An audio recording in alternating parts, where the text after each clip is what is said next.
Deus Ex is now 20 years old, which means 1. I'm about due another midlife crisis, and 2. I've now spent 20 years holding Deus Ex up as the best immersive sim ever made. When I've criticised modern immersive sims, I've used Deus Ex as the example of how the genre should be done. However, nostalgia undeniably plays a huge role in how we view video games, and I try not to rave about old games unless I've played them recently to see how they hold up. With that in mind, I wanted to put my love of Deus Ex to the test to see if it's as good as I remember. Plus, it was the most requested video from subscribers when I asked for suggestions. I'm pleased to say that Deus Ex holds up really well, mostly. The areas that I expected to be frustrating were actually alright. The shooting is terrible, but it always was, so in that respect it technically hasn't aged. The default key bindings are laughable, the visuals are often bland, and you don't have much flexibility for how the story progresses. Those things were always a problem though. Even back in 2000, Deus Ex was never much of a looker. Instead, the part of Deus Ex that aged the worst was the one area I expected to hold up brilliantly, the story. Deus Ex has a world run by corporations. There's no middle class and the population is split into haves and have-nots. On a surface level, you'd expect a story that so accurately modelled our own present world to hold up incredibly well. However, there's a darker and more uncomfortable side to the world of Deus Ex. Conspiracy theories are everywhere and it turns out most of them are true. I do not feel the same way about conspiracies in 2020 as I did in 2000, and unfortunately that change in viewpoint coloured my most recent playthrough of Deus Ex. In the 90s, conspiracy theories meant aliens, the Illuminati and maybe JFK. They brought to mind Mulder from the X-Files. They were a popular subject for entertainment media. In 2020, mention of conspiracy theories brings to mind anti-vaxxers, flat earthers and Alex Jones. I used to love Deus Ex specifically for its celebration of conspiracy theories. I now find it deeply uncomfortable. Playing a game where there's a deadly virus spreading across the world, where it turns out that the virus was manufactured by a company that also happens to make the cure, which it deliberately keeps in limited supply to control the population, sure does hit a lot different in 2020. Now that said, I still think Deus Ex is one of, or even the best immersive sim ever made. This video is the first in a series on all the mainline Deus Ex games, so you never know, I may change my mind and give the crown to Invisible War. Deus Ex was developed by Ironstorm, the studio founded by John Romero, although the game was very much the brainchild of Warren Spector, who while at Looking Glass Studios had worked on some Ultima games, the first System Shock and the first Thief. Spector left Looking Glass Studios after noting that it wasn't doing all that well financially, as proven when it collapsed a few years later. He negotiated a contract with Electronic Arts to work on an RPG attached to what Spector describes as a hugely popular RTS franchise. This was almost certainly a Command & Conquer first-person RPG that was never made. Before the move to EA, Romero approached Spector with an offer to work for Ironstorm and make whatever game he wanted to make. Obviously that isn't the sort of offer many people turn down. Spector is never short on ideas for games. Apparently he has hundreds of ideas written down at any one time, and the difficulty is simply knowing which one to make. According to a 2017 GDC presentation, Spector's long-term goal has always been to recreate the feeling he had playing Dungeons & Dragons in the 70s, in particular the freedom of being able to think up creative solutions to problems, something few video games offered in the 90s. What made the experience special was that my friends and I were telling the story with him. We had to use our wits and some more or less vague rules to get around and over and through the obstacles that Bruce threw at us. Spector knew he didn't want to make a game entirely based on stealth, due in part to his experience working on Thief. Spector had been playing an early build of Thief and got stuck. He felt incapable of progressing and asked the developers if they could put in options for him to brute force his way through. Some sort of combat approach when stealth became too much. I was failing every time, and I asked the team, just make me tough enough that I can fight my way past these guards because I'm getting killed every time. And they said no. Because if we made the player character strong enough to fight, no one would ever sneak. And the idea of the game was to sneak. And they're probably right. For Thief, that was probably the right decision to make. This was enough to put Spector off pure stealth games. He wanted to give players options.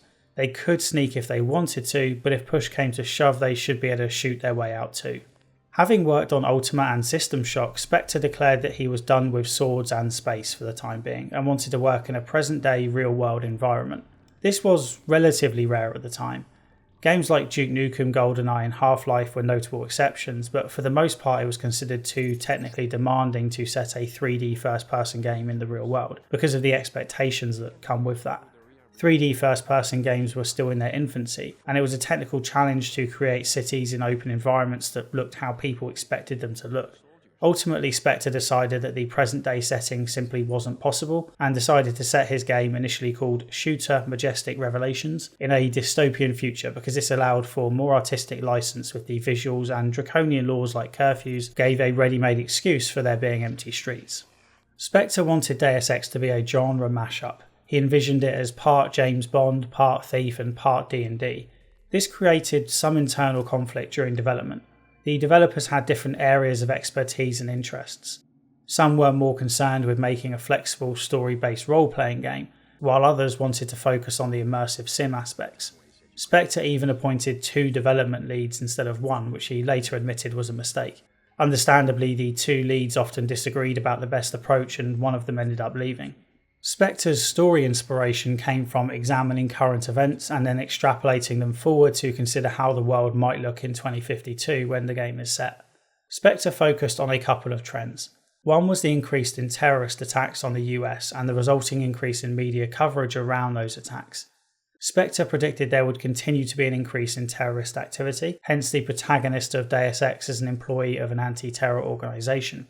Just to be clear, Deus Ex was released before 9/11, and in terms of predicting widespread draconian legislation as a response to terrorist attacks, Spectre was certainly on the money. What's slightly jarring is that the first level takes place at the Statue of Liberty, where a terrorist attack has blown the head off the famous landmark. By sheer coincidence, the Twin Towers are not included in the New York skyline. An artist did include the towers, but due to memory limitations they don't display properly. Another fairly prominent feature of the mid-90s was a rise in discussion around conspiracy theories, likely caused by increased public access to the World Wide Web.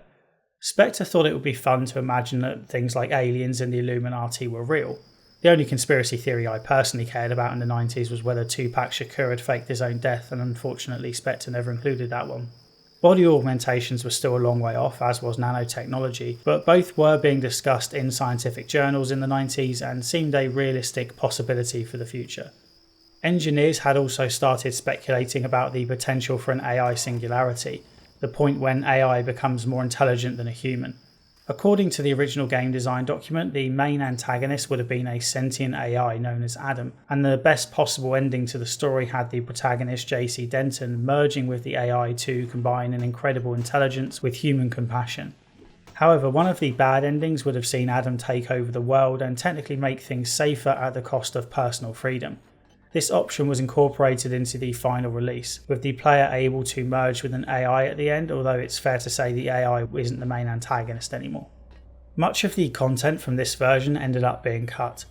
As detailed in an early design document, which is available to read complete with copious handwritten notes from Spectre, there would have been a level in space when JC confronted the AI, a major battle in Texas between Mexico and the US, plus missions in concentration camps and the White House. Some of the cut levels sounded fun, however the overall story in the final game is probably better than the one in that early draft, and the 3 ending choices we got are much more distinctive than simply whether to side with the AI or not. Player choice was a huge part of Spectre's vision. He wanted players to have unique experiences, which sounds like marketing speak now, but meant a lot more back in the day. JC was designed as a blank slate for the player to project themselves onto, which is supposedly why he sounds fairly monotone for the entire game. This approach doesn't work. Players have little choice in the dialogue they choose for JC, so he's very much a fixed character, and the flat voice just makes him sound robotic. He's out of the picture. I'd advise you not to hang around too long. Now how about getting me into the labs? Speaking of voice acting, some of the accents are absolutely shocking. Anyone with a non-US accent is painful to listen to and borderline offensive. Mr. J.C. Denton, in the flesh.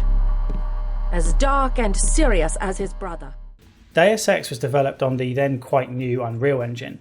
Before becoming the behemoth it is today, the Unreal Engine was primarily designed for first-person shooters, hence sharing the name Unreal with the game. And Iron Storm was the first developer to publish a non-FPS game with it. Unsurprisingly, the team had a few teething problems with the new engine, but overall they were confident it was the best one for the job.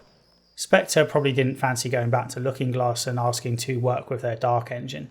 The maps in Deus Ex were a little too big and had to be chopped up with loading screens, although nowadays the load screens are practically blink and you'll miss them. Deus Ex was never a great looking game. It didn't run especially well and the character models were inferior to those in games like Half-Life. One area Spectre was never especially happy with was the AI, which was developed in a vacuum and therefore wasn't properly integrated with all the possible play styles that gamers could adopt. That becomes very obvious when you play. Deus Ex was originally planned for a full 1999 release. However, as is so often the case, the game wasn't finished on time.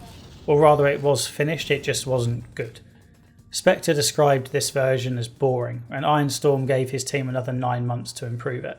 Deus Ex released in June 2000 to very good reviews and a bunch of awards. Deus Ex sold well, although perhaps not as well as you might expect given how popular the game is and how highly it is regarded amongst gamers.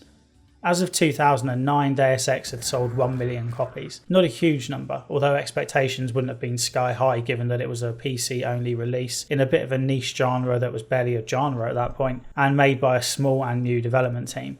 In fact, Deus Ex was Ironstorm's only major hit. A few years later, there was a PS2 release which I have played, although I never completed it on that platform. The maps had to be reworked a bit so that they were in smaller sections, and the load screens became a real pain. Not only were there more of them, they were longer too. There were a few improvements, such as pre-rendered cutscenes, but it's still an inferior version as you'd expect. One of the things I've always loved about Deus Ex is the world building, which does an excellent job setting the stage for the events that follow. Deus Ex doesn't have the most detailed video game backstory, but that's to its advantage. There is enough world building to set the scene and establish the characters, but not so much that you spend half your time reading journal entries and creating timelines to keep things straight in your head. The world is built up in broad strokes and the characters are fleshed out according to their importance. I'm going to take a few minutes now to talk about the world and summarise the story. If you're not interested in any of this, then skip to the time on screen now. In the world of Deus Ex, mechanical augmentations, think of robotic limbs and the like, have been around for a long time. Unusually though, individuals with these augmentations are looked down on as second-class citizens. Even the poor and destitute turn their noses up at someone with a robotic arm. Given that the mechanically augmented people you interact with in Deus Ex are generally powerful and pretty badass, this doesn't make a ton of sense, but people always fear what's different, I guess. Mechanical augmentations are explored more in future Deus Ex games, so it's a conversation better suited to a later video. The group behind all this technology was the Illuminati, whose real end goal was to move to a system of augmentations based on nanotechnology, improvements to the human body that are subtle and often unnoticeable, working in conjunction with existing internal systems. The problem with nanotechnology is that it's quite complicated. Not only do scientists need to create self-replicating nanites, they need to figure out how to have them interact with the human mind. Every human is different, so creating nanotech augmentations adjusted to each individual is challenging in the extreme. In order to get started, scientists needed a good test subject, someone young and with a brain receptive to the experimental technology. Fortunately, the Illuminati gathered a lot of personal information from citizens when the country was vaccinated for smallpox. Using this information, the Illuminati identified a man and a woman with the right genetic material. With a few words in the right ears, it was arranged for these two people to meet, fall in love and have a baby, Paul Denton, the older brother of the protagonist, J.C. Denton. With Paul Denton, the Illuminati had the perfect test subject. However, because he was the only test subject, he was considered too important to risk with early versions of the technology, so they made clones. They tried growing them in vats, but more often than not, the results were a complete failure. They then used volunteers to carry an embryo to term, which of course made it a slow process. Worst of all though, the clones weren't exact copies of Paul because each one would take genetic material from the woman acting as surrogate. The Illuminati decided to go back to the source for a carbon copy of Paul. Mummy and Daddy Denton didn't think they could have any more children, but the Illuminati used doctors under its control to convince the Dentons to try a new fertility treatment. The Illuminati didn't tell the parents that they'd actually inseminated Paul's mother with a clone of Paul. Enter J.C. Denton, an exact copy of Paul except 11 years younger. Paul developed a bit of a rebellious streak in his teens, so the Illuminati decided to do away with him and focus its work on JC. The Illuminati faked a terrorist attack that was supposed to kill Paul and his parents. However, Paul somehow survived and joined the United Nations Anti-Terrorist Coalition, or UNATCO, in order to stop future terrorist attacks like the one that killed his parents. JC worshipped his brother and decided to join UNATCO too once he was old enough, and both brothers were offered the new nano augmentations that had finally been approved for field use after 3 decades of work. The game starts with JC Denton's first mission, where he's thrown in at the deep end to rescue a UNATCO agent called Gunther Herman, who is being held hostage by a group of terrorists called the NSF, who have taken over the Statue of Liberty, which they are using as a command centre for the redistribution of ambrosia. Ambrosia is the cure for the Grey Death, a plague that has spread across the entire world. The cure works, but it has to be constantly administered every 48 hours. And the NSF believes that distribution of the cure is being deliberately hamstrung. This first mission is famous for its map, but story-wise it is a bit of a mess. You have to accept that a new and untested agent would be sent in on a crucial mission by himself when the UNATCO headquarters are literally right next to the statue where the terrorists are holed up. You can even visit the HQ during the mission. Quite what this says about UNATCO's competence, I don't know. It's an anti-terror organisation that let terrorists take over next door. JC rescues Gunther, but it's too late to stop the ambrosia shipment being derailed. In subsequent missions, JC salvages some ambrosia and destroys the NSF's generator to disrupt their communications. JC is then sent in to stop the NSF flying out a huge shipment of ambrosia and to kill the terrorist leader. Paul Denton then reveals that he's been working with NSF all along and states that UNATCO is corrupt. There were some hints to this earlier, such as how he supplied UNATCO soldiers with non-lethal gas grenades when they wanted guns, presumably to stop NSF troops being killed unnecessarily. Your brother gave us these things.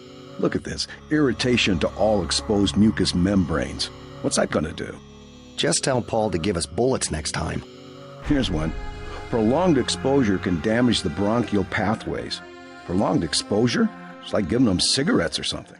But then you still have that common problem where the protagonist is allowed to kill a bunch of the supposed enemies just before them being told they were actually the good guys, and Paul could have easily told you that earlier.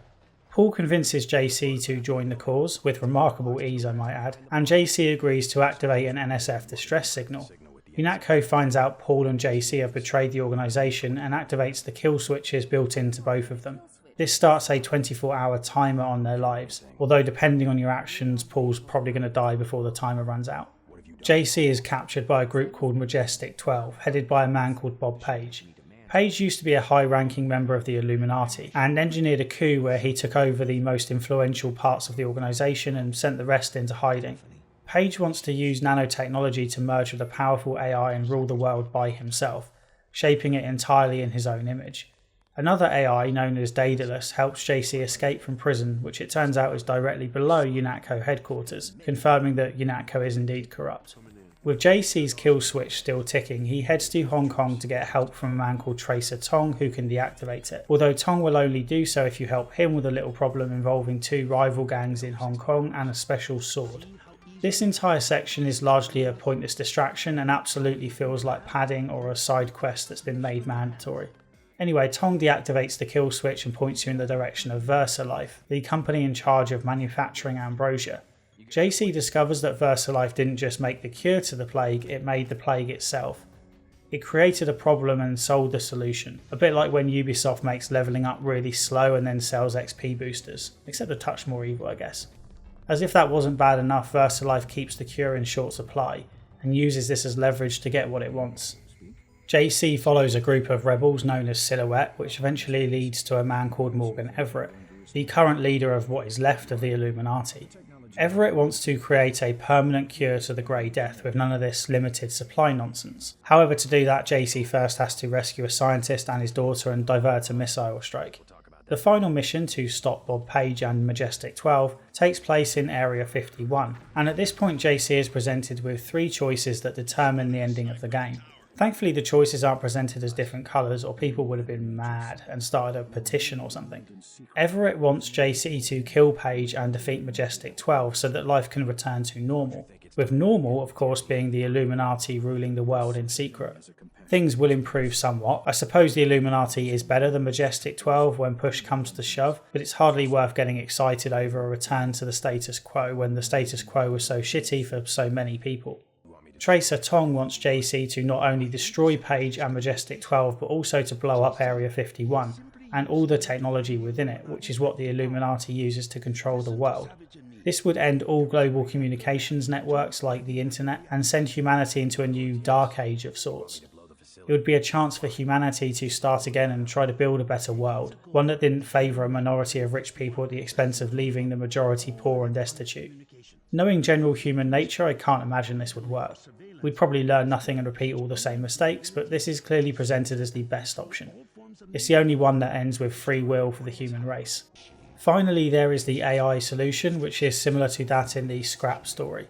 JC has contact with 3 AIs during the course of the game. The first was Daedalus, an AI developed by Majestic 12 before he went rogue. He freed JC from prison and popped up on the radio a few times after that. Everett has a prototype AI known as Morpheus in a hidden room. The conversation between JC and Morpheus is intense, although not quite as significant as I remember it being. I had this moment in my head as similar to when Shepard first confronted Sovereign in Mass Effect, but it isn't that epic. It's still interesting though. Morpheus watches over everyone, which JC understandably sees as creepy. Morpheus points out that humans worship God, an entity that watches over them as well as judging and punishing them for mistakes, and he expects humans to eventually worship him for much the same reason. The third AI is Helios, the one who Paige wants to merge with to control the world. Helios offers JC the choice to merge with it instead. JC and the AI would then rule the world together. Effectively, JC would do what Paige wants to do, except presumably better. This option isn't without its temptations, I must admit, and one of the key scientists hints that it may actually be the best option. Of course, I opted to work with Tong and send humanity into a new dark age, which is frankly something that becomes more and more appealing every time I read the YouTube comments. Deus Ex has a good story, and for the most part it tells that story well. Information about JC's past and the world in general is drip fed out slowly enough that you can easily keep up, and it shows restraint in its world building, something that is becoming increasingly rare. Clarity is balanced with extra details that reward those who pay more attention. For example, most people will notice the vats that were used to grow clones of Paul and JC during early experiments. However, more observant players will notice there's a vat for a third Denton brother, Alex, who we see a lot more of in the sequel. There are some structural problems with the story, most of which are fairly obvious, so I'll move through them quickly. The ending choices don't reflect your decisions throughout the game, so you can just pick whichever one you like at the end. The main antagonist, Bob Page, appears too late, and when he does he's in a cage and doesn't feel like a huge threat. I do like how Page is never a boss to overcome. That part is good, however he needed to have more presence earlier in the game, even if he had just shown his face at UNATCO HQ. Before playing this game I could remember the Illuminati, the AI and Tom's group, but I'd completely forgotten about Page and his role, and frankly I likely will again within a few hours of publishing this video. Page was initially going to have control over an army of nanotech enhanced beasts, and while I don't mind that that specific idea was scrapped, it doesn't seem to have been replaced with anything. He's just a helpless guy in a glass cage. Also, the Hong Kong part of the story is just bizarre. There had to be a better way to introduce Tong and his group than by sending you on a mission to sort out a gang dispute around how to make a sword. I also disliked how quickly JC betrayed UNATCO with no more than his brother's word that it was a corrupt organisation. In an earlier version of the game there was the option to reject Paul and stick with UNATCO, but this was dropped presumably because it would have created too much extra work to show the consequences throughout the rest of the game. JC's abrupt change of allegiance is jarring. Not long before this happened, JC scolded a guy for not respecting the US government, so he doesn't sound like someone who's already suspicious of his superiors. Speaking of JC, as may be clear from both the title of the game and the cover art, he is presented as a Christ-like figure, even down to his initials. The title Deus Ex brings to mind the phrase Deus Ex Machina, God from the machine, but without Machina it literally means from God or of God. According to Spectre, the title is supposed to be short for Deus Ex Machina, because he felt that too many games relied on cheap endings and wanted to do something different. I don't know if it was just my ignorance of Deus Ex Machina storytelling cliches when I was 17, but seeing the words Deus Ex, especially with this image below it, made me assume they were going for from God in the sense of a Christ-like figure, and not just using it as shorthand for a storytelling cliche. Having replayed it, it's clear I was wrong. Not only does the lead designer say otherwise, but the game never does anything with the idea of JC being godlike. I now wonder whether this was something the marketing department did detached from the developers. They saw the title and went with this image and thought it fit, and no one told them to change it. I'd love to crowdsource opinions on this though. If you can still remember, please let me know in the comments what you thought Deus Ex meant when you first heard of it. Did you always think it was shorthand for Deus Ex Machina? Or like me, did you think it meant from God or of God? Or something else entirely, I guess. Another failure in the storytelling is the way Deus Ex introduces a lot of characters in the first act and then realises it doesn't know what to do with them. According to Spectre, the team had a meeting relatively late on in development and brainstormed ways to put characters like Anna Navarra, Gunther Herman and Walter Simons into the second half of the story. The result is that they are all basically these mini boss battles. Gunther is supposedly hunting JC across the world, although it's of little consequence. During one mission he contacted me on the radio to state that he could see me on the roof, which was pretty cool because that was only one of the many ways I could have taken to get into this building. It was great that he was reacting to that, however nothing is done with it. Gunther shows up at the end of a mission as a quasi-boss fight, likewise with Agent Simons, who is far less significant a figure than I remember. He works for Majestic 12 and is set up as incredibly threatening early on. I remember being genuinely scared of the prospect of having to fight him and thought he might be an endgame boss. In the end I killed him by not letting him initiate conversation with me. He ran around after me refusing to attack until he'd said his piece. To be fair, he is pretty tough if you try to go toe to toe with him. I did appreciate how you could avoid having to fight Anna and Gunther. They both have a kill code you can find before fighting them. Unlike with Paul and JC, the kill codes on mechanically augmented humans work instantly. You can even kill Anna during the earlier mission when you confront the terrorist leader. This part is really cool. The game never tells you there is a choice here, or at least not one involving Anna. You can choose whether you kill the terrorist leader yourself or wait for Anna to do it. However, with a bit of luck and a few deaths in my case, you can kill her and save the NSF leader. You can also save Paul, although I've never done this. I always get swept up in the moment and run when he tells me to. If you save him, Paul pops up a few times later on, although you can tell his role is diminished, presumably because he won't be alive in most people's playthroughs. Likewise with Anna. If you do kill her early, your friend Alex pops up on the radio to tell you he's going to cover up the whole thing, so that no one will know JC killed Anna and you can pretend it never happened. It is great that you can kill her here. It's less great that it is instantly rendered meaningless. So yeah, the story about the Denton brothers is a good one. It wasn't perfectly executed, but it got a lot more right than it got wrong, and I loved the refreshingly minimal approach to world building compared to modern games, which almost seem designed to cater to YouTube channels obsessing over the lore instead of telling a story. However, as I mentioned at the start, there is a problem, and that's the attitude towards conspiracy theories. Boy, have my feelings on these changed in the last 20 years. The Illuminati, aliens and nanotechnology were very much things I wanted to see in video games in 2000. I was 17 and counted Metal Gear Solid amongst my favourite games of all time. I was very much in the mood for more mature, dark stories, and there weren't that many of them in video games at the time. Deus Ex is definitely mature, and I don't just mean in terms of sex and violence. For example, the first mission of Deus Ex doesn't just see you stop a terrorist attack by killing or capturing the leader. You can talk to him. If you do, he tells you how the world is controlled by corporations, and he links this to the steady decline of corporate tax rates over the last 100 years. We take this for granted now. Of course, corporations hold an obscene amount of power. These days it's probably one of those things kids are taught at an early age, alongside dinosaurs and how to look both ways before crossing the road. It's accepted as truth. However, back in 2000, when the internet, or more accurately the World Wide Web, was still in its infancy, this sort of thing wasn't so widely known that you took it for granted. Mind you, I don't think the message in Deus Ex hit home in quite the way intended, because in both of my major careers as an accountant and lawyer, I specialised in corporate tax, and to my shame I was very much a part of helping companies minimise their tax rates. Deus Ex's warning about the future of a world controlled by corporations is obviously an example of the story ageing well, even if it has less impact now versus 20 years ago, because we are living it. It's less a pessimistic warning than it is a dramatic presentation of the obvious. Where Deus Ex hasn't aged well is in its general positivity and championing of conspiracy theories. The main conspiracies included in this game are aliens and the Illuminati, plus a general distrust of vaccines.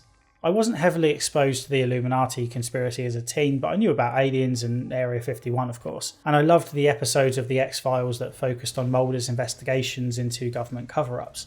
Spectre specifically quotes the X-Files as a source of inspiration.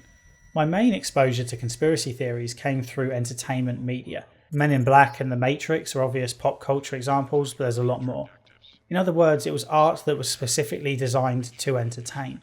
I'm not trying to say these conspiracy theories were harmless. The Illuminati stuff about a secret group controlling the world is way too similar to common anti-Semitic conspiracy theories for my tastes, but I didn't know that back then. In 2020, conspiracy theories are undeniably more dangerous. You have anti-vaxxers, 9/11 being an inside job, everything that Alex Jones says, and even the world being flat. Hell, even the message of the Matrix has been twisted into nonsense about taking the red pill and seeing the world for what it truly is, which just so happens to be misogyny and white nationalism apparently. Even when conspiracy theories don't advocate violence, I'd argue they are still harmful. The flat earth theory might sound laughably silly, but it's a refuge for angry young white men who are encouraged not to believe anything no matter what factual evidence there is to the contrary.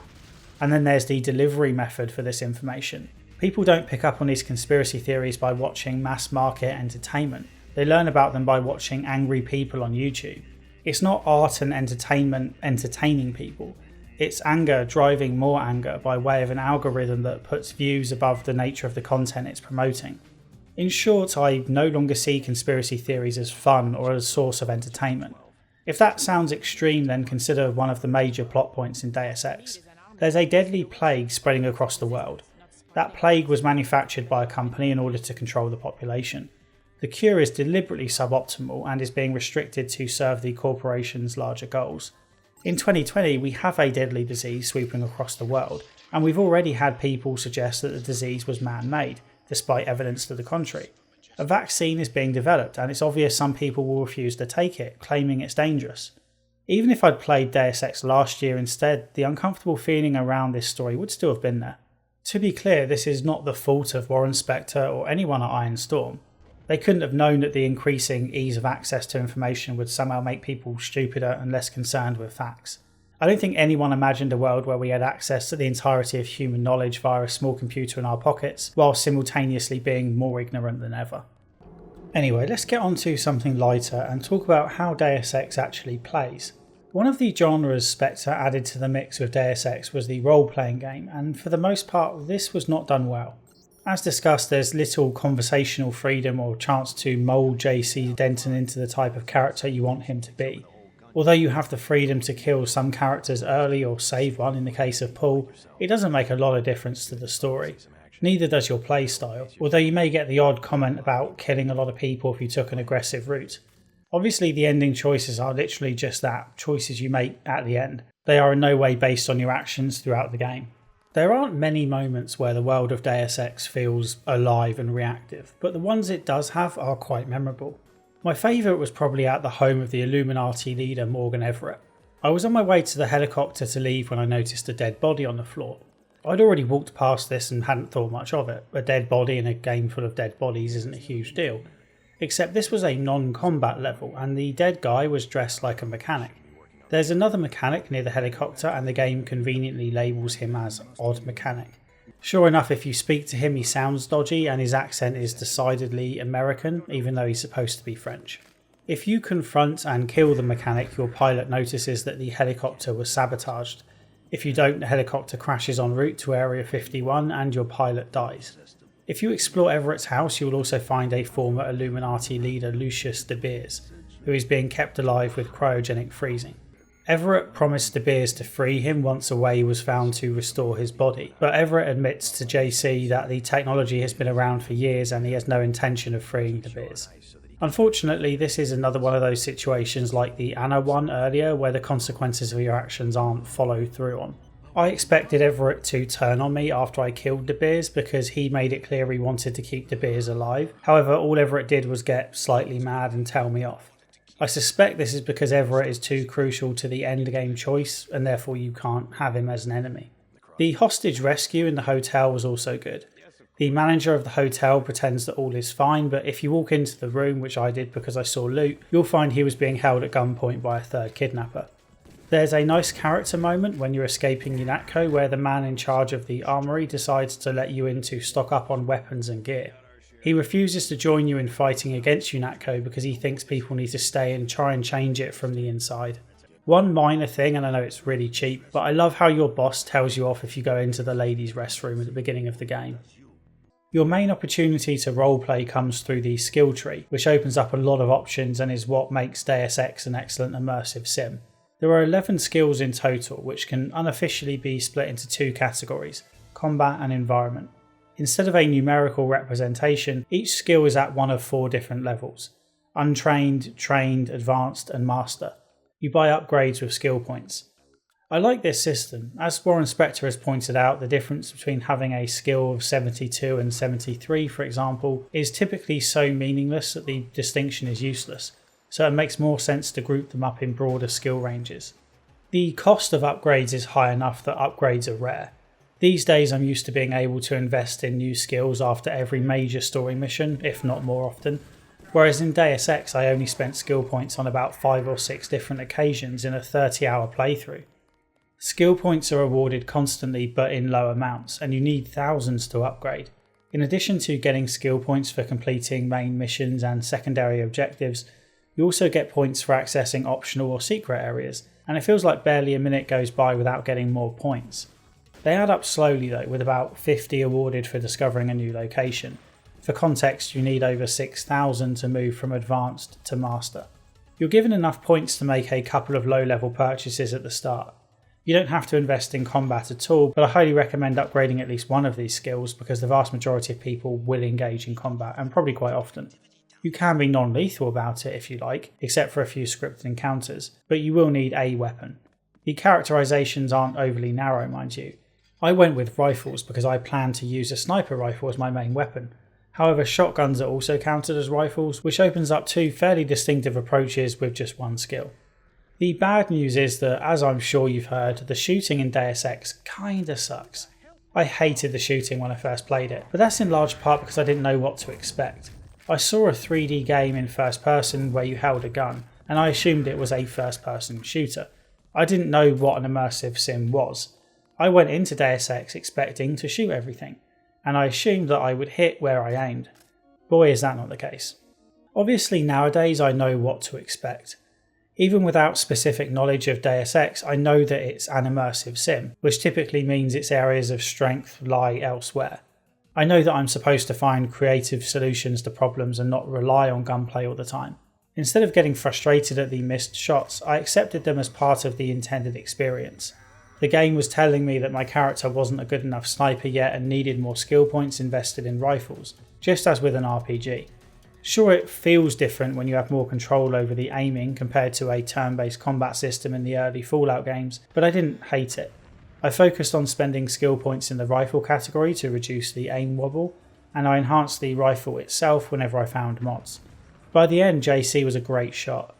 Sniping ended up fairly satisfying, although there was one issue with it being impossible to hit some enemies, almost as if they hadn't been properly loaded into the game yet. And the assault rifle and shotgun never feel good, no matter where you put the upgrades. The assault rifle in particular is terrible, spraying bullets around everywhere with sound effects that don't seem to correspond to how many bullets you're firing, or that you're firing bullets at all, quite frankly.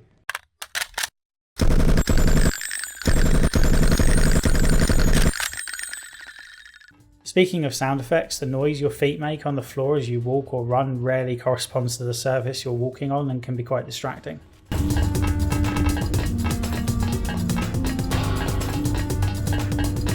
I didn't bother with the non-lethal weapons like the tranquilizer gun because I found it too difficult to use in those early levels when your aim is all over the place. With tranq guns you need to get a headshot to send enemies to sleep immediately. A body shot gives them plenty of time to run around shouting for help, setting off alarms and even returning fire. I mean, I might as well use a gun at that point.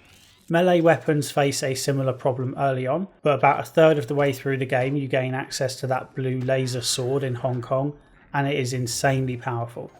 Basically a game breaker if you want any kind of challenge. I deliberately left the sword back in Hong Kong because I didn't want to be tempted. And of course the final problem with combat is the shocking AI. This is the sort of AI that is so bad it can pull you out of the game and is frankly laughable. The list of problems include inconsistency when noticing that one of their mates has been attacked, so sometimes you can kill a guy and the person standing next to him doesn't notice. Other times they run at you from miles away. Enemies are quite good at setting off alarms if there is one nearby, however no one seems to respond to the alarm. Alarms seem to be so localised that they can only be heard in the room you are currently in and maybe the one next door. It certainly doesn't alert the entire base or even one floor. Worst of all though is the way enemies just run around in a nonsensical manner. It's incredibly distracting and hard to take seriously. I'll admit it does make them harder to shoot, so in that respect I guess they're doing a good job, but I fail to believe it's even close to deliberate. Actually, what I think is happening is the AI is trying to run to the nearest alarm, but it doesn't always know the alarm is unreachable. I noticed that the most egregious cases of headless chicken enemies happened when there was an alarm in another room, but the enemies couldn't access that room, and that was then throwing the pathfinding awry. You get to witness a couple of AI versus AI battles during early levels, and good god, they are comical. Enemies are also that annoying mixture of incredibly observant and blinder than me when I'm wearing a face mask and my glasses have all fogged up. Sometimes they expressly see you up close and shout demands to see your identification, and then they decide you weren't there after all once you just moved a few feet. Overall, combat in Deus Ex is a necessary evil. You have to engage with it as best you can, but it's not why you're playing the game in the first place. Where Deus Ex undeniably excels is in the non-combat options that players can use to progress, which can be seen through a combination of skills, augmentations, and general map design. The non-combat skills are medicine, swimming, environmental training, computer, lockpicking, and electronics. It's not a huge list, and there are a couple not worth worrying about. However, as we'll see, the maps put these skills to use in a lot of different ways. On this playthrough, and I think most of my other ones, I focused on lockpicking, electronics, and computers. Lockpicking is self-explanatory. Electronics lets you hack number pads, cameras, and turrets. Computers is the ability to hack into computer terminals. Computer hacking comes with a cool little green text on a black background effect, directly from the Matrix I assume, and the hacking program is called ICE, which is presumably a reference to William Gibson's Neuromancer. With one of or all of these three skills, you'll find most of the map is open to you without much issue. If you can't lockpick a door, it might have a number pad to hack instead, and if you can't do that because you don't have enough tools, perhaps there's a computer with a passcode on it. I'd say the computer skill is almost a requirement. If you're untrained, you can't hack into any computer and will need to find the username and password to use it. Even with minimal hacking ability, you can hack into anything, although it may be a little slow and not leave you much time to read all the emails and the like, while also opening doors and turning off cameras. Electronics and lockpicking aren't as essential, but if you don't level them up, consider investing in the demolition skill within weapons so that you can blow doors open easier. In practice, the list of 6 skills can be cut to 4 because swimming and environmental training can be ignored. There are very few opportunities to use the swimming skill, and there's even an augmentation called Aqualung that provides much the same benefit if you really want it. I appreciate that it's not easy to include pathways that require excellent swimming ability in most levels, but that probably means you shouldn't have a dedicated swimming skill. Environmental training and swimming should have been combined, although even then I'd probably have spent my skill points elsewhere. Swimming and environmental training should also have been introduced earlier on if the devs wanted players to use them. One of the first things you can and probably will do in the game is swim, because you start right next to the water. However, as far as I can tell, there is no route in this level that benefits from stronger swimming. You can easily access all the crates underwater without any special skill, and there are no hidden paths. Ultimately, I suppose it's good that the game doesn't trick you into thinking that the swimming skill will be more useful than it actually is. However, the best approach would be to either get rid of it completely or put in some cool ways to use it. Quick confession though, I was having trouble with the very last part of the very last mission in the game. I needed to get through a door and there were a lot of beasts around that I didn't fancy fighting. I happened to have loads of unspent skill points, so I dumped them into swimming and swam through a secret access route. So technically I did use swimming, I guess. It was literally the last thing I did of note. There was also a good chance to use it in a late cathedral level, however it was just as easy to snipe the enemies that were in my way. These options come way too late to make a meaningful difference to most people's builds. The skill list probably sounds rather uninspired and basic compared to modern immersive sims, and I'll admit it's not exactly fancy. However, the distinction comes in how those skills are used. Skills like lockpicking and computer hacking are rarely the means to the end. You can't just do one thing again and again to get to the end of a level. The obstacle is rarely just a locked door that you can get through with a couple of lockpicks. It's a locked door with a camera and turret pointing at it, so if you walk straight up to it, the alarm will sound and you'll be shot. What you really want to do is turn the camera off, but to do that you need to access the computer.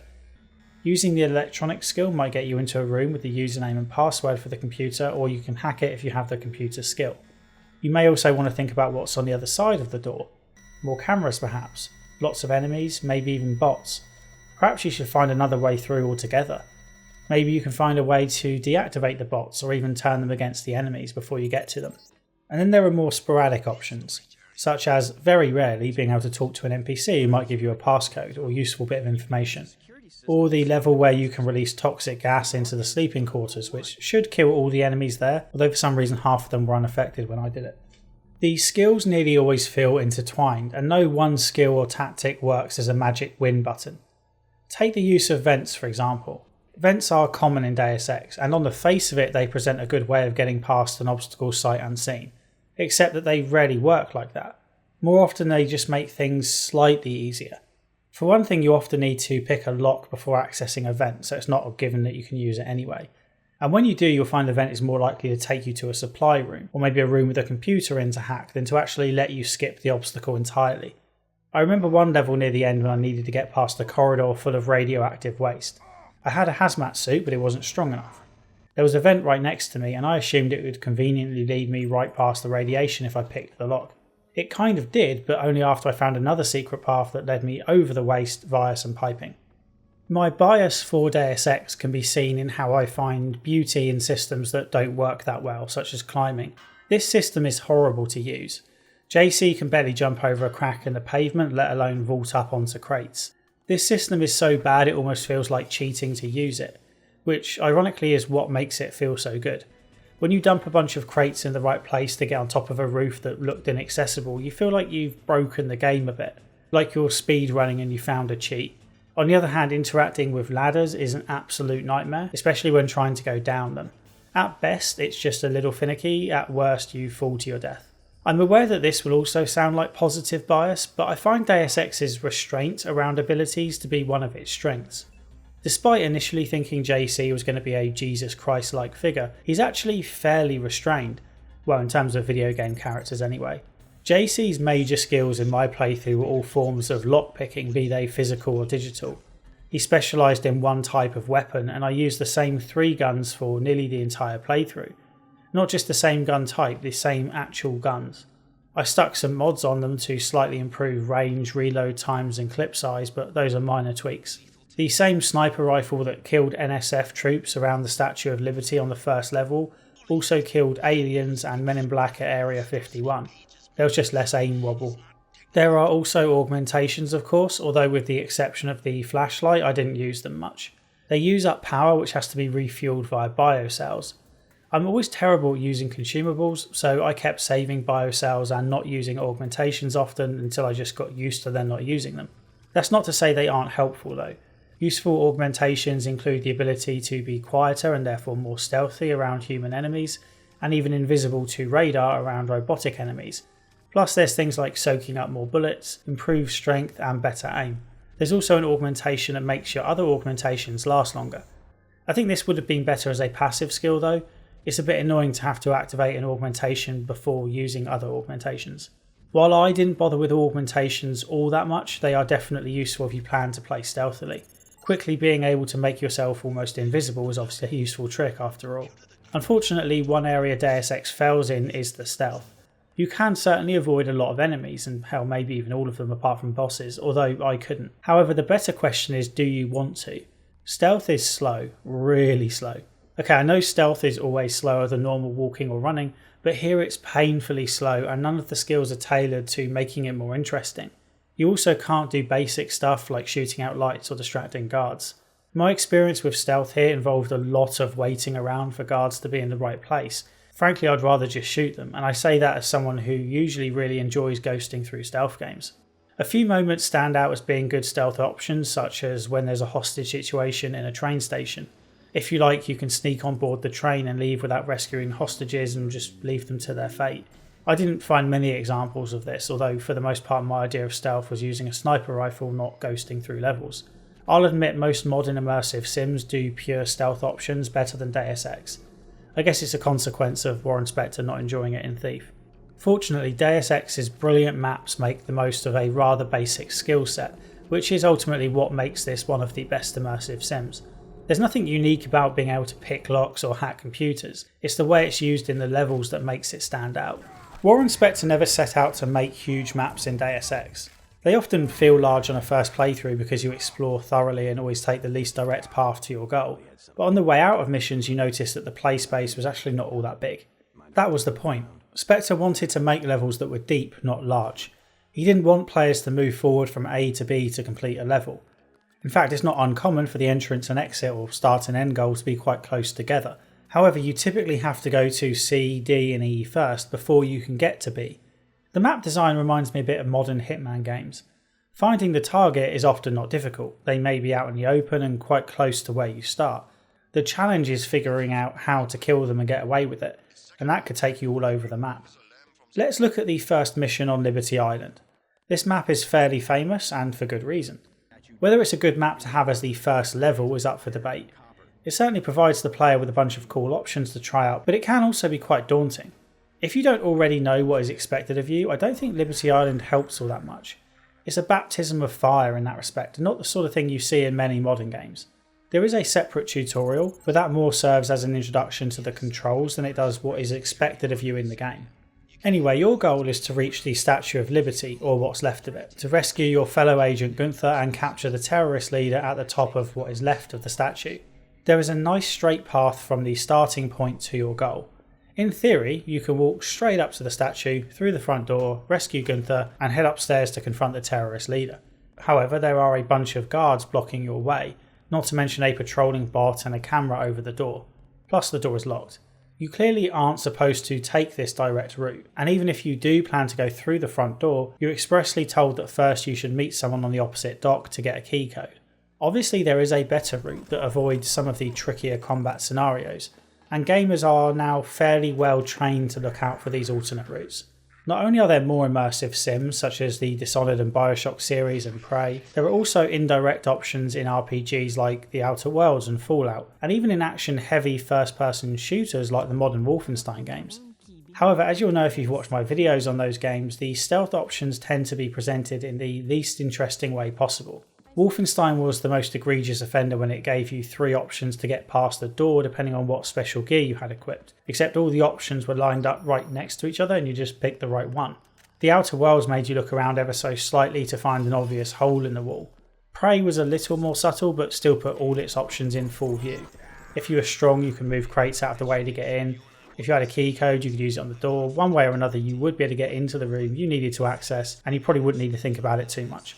It was a test of have you put skill points in the right places, not how creative are you when it comes to finding solutions. This is where Deus Ex is different, and in my opinion superior. There are options, but they aren't obvious and they aren't easy. There is a way into the statue via the roof. However, to find that roof you have to head away from the statue, climb up a bunch of crates, and sneak past multiple groups of enemies as you head further and further from your intended destination, until you reach a small area which is guarded not just by 2 terrorists, but by motion sensing gas grenades. You still won't know you're going in the right direction at this point. However, if you defuse a gas grenade, sneak past the guards, go down the staircase, which is also guarded, go down another set of stairs, sneak past the security camera and go down more stairs, you will finally be in the room on the other side of the main door. This alternate route was easier in the sense that it avoided the robot by the front door. You never had to wander across a large open space, and you didn't risk walking into a room without knowing how many enemies were inside or where. On the flip side, it required a lot of work. In fact, if you know what you're doing and where certain items are, such as explosives to deal with the robot, I'd say it's a lot easier to go through the front door. Of course, chances are you won't know all this on a first playthrough. To take the quieter but longer route, you had to explore to find a way up onto the roof in the first place, and then keep pushing forward in the hope that eventually this other route would get you where you needed to be. Now, in the case of Liberty Island, because it was the first level, you were expressly told there's a way in via the roof once you start climbing, but that's just a first level thing. Similarly, once in this room, you're told that there's a handy vent nearby which you might otherwise have missed because it's in the dark. The vent takes you past the lasers hooked up to an alarm which are blocking the way to Gunther, who you need to release. Most maps in Deus Ex don't simply present you with all the options neatly lined up next to each other so you can take your choice depending on your skill set. For example, when you first reach Area 51 you need to break into the bunker, however the main door is sealed tight. There are a lot of threats in the area, such as large bots and a deadly sniper. However, if you keep exploring, you'll eventually find a computer terminal that you can hack into, which then opens the door. Nice and easy. Of course, this assumes you can hack computers, so let's look at the other options. There's a data key lying around with the username and password. However, to get into that room, you'll need lockpicks. If you don't have the lockpicks, there is a key lying around in another building. But let's say you don't find the key. Well, you can head over to the warehouse nearby, which is guarded by a man in black and lots of heavy enemies. This is a challenging fight. I used my high sniper rifle skill to take out the man in black, and then lured the heavy enemies into an explosive trap I'd left for them. Of course, you could just sneak in if you prefer. Once inside, you can climb a makeshift ramp to find a soldier who gives you the username and password for the terminal, and then you can head back there to use it. However, you may also find an email mentioning a security vulnerability in the form of a vent that provides another completely different way into Area 51. That's quite a lot of options to get through one door near the start of the level, and notably you never actually need any skills to do this. You don't even need to fight, although as mentioned I didn't have the patience for stealth often in this game. If you like though, you can head straight to the guard to get the password and then make your way to the top of the sniper's tower. Other fun examples include the mission where you have to sneak aboard a ship. I decided to once again head up to the roof first, although to do this I needed to deactivate a lot of bots patrolling near the lift. Actually, I didn't have to do that, but it was easier than remaining completely undetected, and crawling around everywhere can be quite dull because it's so slow. Once on the roof, I had to blow open a vent and make my way past a massive fan and a bunch of incredibly dangerous mechanical spiders. Once inside, I explored a bit and found a way to move a large metal bar which then provided a makeshift bridge directly onto the top floor of the ship, which was where I needed to go. By contrast, the direct route is to go through the front door and raise the plank to let you onto the ship the normal way. Much simpler in theory, but difficult in practice due to all the enemies that stand between you. Or there's the mission where you need to take control of the command centre by destroying enemy bots, which you can do the obvious way or by releasing some friendly bots to do it for you. That second option may sound like an absolute no-brainer, however getting to those friendly bots to let them out requires you to go past the bots you're supposed to destroy. On a more minor note, in Hong Kong you need to escape a house full of soldiers, which you can do either by fighting them or by interacting with a paper lantern hanging from the ceiling, which opens a secret door that lets you move past enemies unseen, assuming you have more multi-tools to open another door. On all these secondary routes I had to use multiple different skills to reach the goal, such as a combination of lockpicking, hacking, sniping or even just blowing things up. What this means is that the other options can't be easily categorised. There's no specific lock-picking route or hacking route or strength route for those with the right augmentation. It's always a combination of skills, and as such you can't specialise in niche areas and then just look for that appropriate option. Deus Ex also has less of a binary focus on whether you can or cannot do something. Just because you aren't trained in lockpicking doesn't mean you can't pick a lock. It just takes more lockpicks to do it, meaning you have to be selective about what you open. If you don't have the strength augmentation to lift heavy boxes, you can still very slowly and awkwardly push them around. Now, as much as I love the map design in Deus Ex, I do believe it can be a little too open for its own good at times, and this is especially problematic when taking into account the bland visual design. Having open levels that encourage exploration can be a real positive, but not when that exploration is slow and tedious. Vents are often used as sneaky routes around enemies, which I take no issue with in theory, except that the problem with vents is that they are kind of dull to move through. It's all well and good not presenting cheap options like having the vent be right next to the locked door, but when they are far away and consist of long and meandering paths, it can quickly become a chore. Vents often have a lot of exits, which again is great when it comes to player freedom and making you think a bit, but it means you're constantly debating when and where to leave the vent, and turning a bunch of corners and generally losing track of where you are.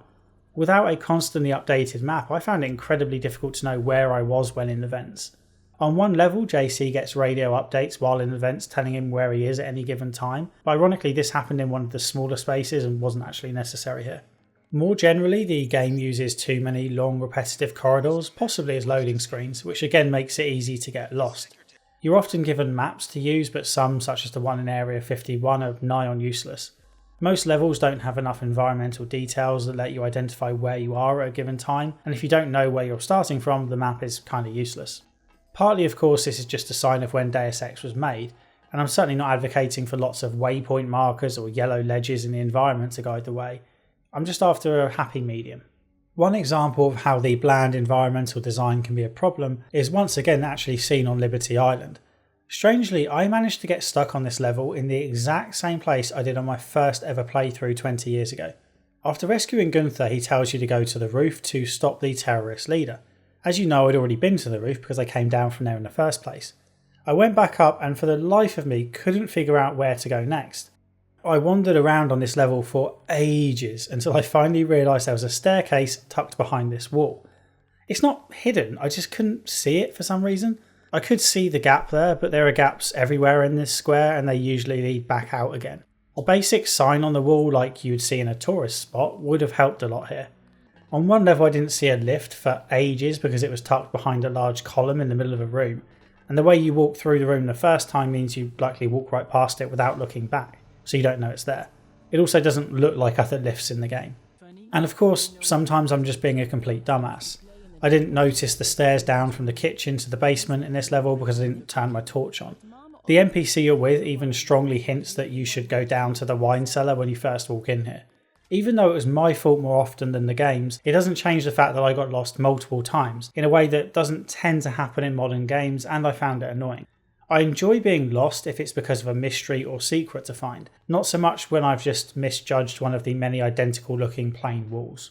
Most of my videos now contain sections where I seemingly contradict something I've said previously, and on that note, the wide open levels with lots of options can be a bit too much, especially if, like me, you have a compulsive tendency to explore every nook and cranny before moving on. The advantage of finding a cool and sneaky way into a new area is somewhat mitigated when you don't know you found a cool and sneaky way into a new area, or don't know where to go next.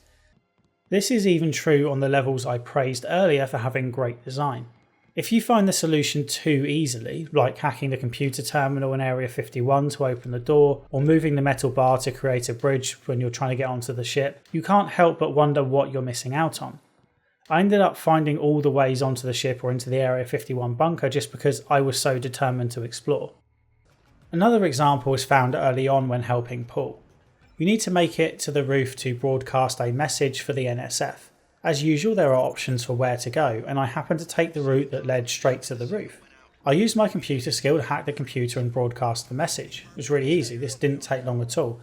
However, sending the message activated an alert, and all those friendly UNATCO troops I'd walked past on the way here were now hostile. Fighting your way out isn't easy, and it's unusual to be forced to fight so many enemies.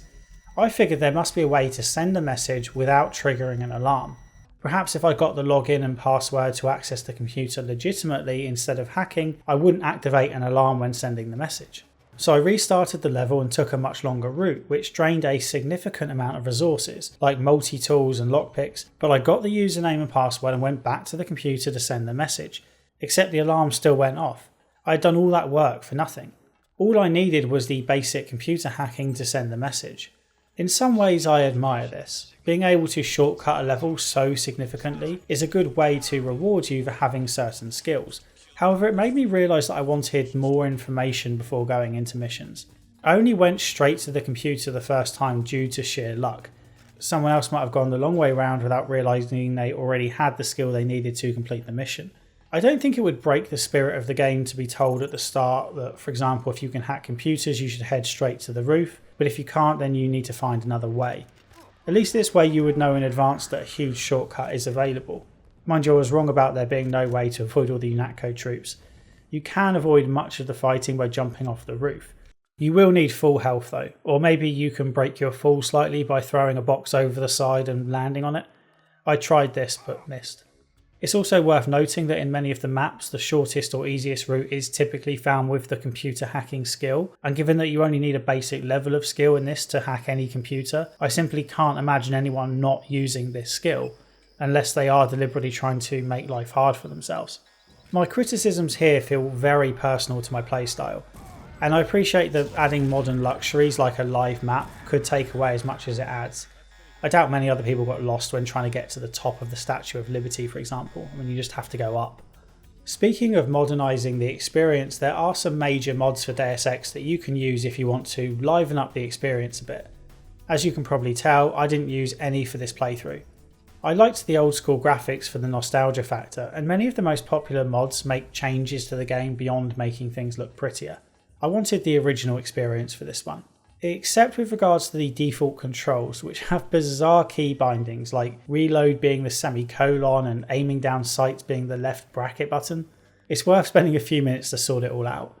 You can't seem to rebind the keys for augmentations unfortunately, which are tied to the function keys, so I had to use software for my mouse and keyboard to get a few of my favourites into more convenient places.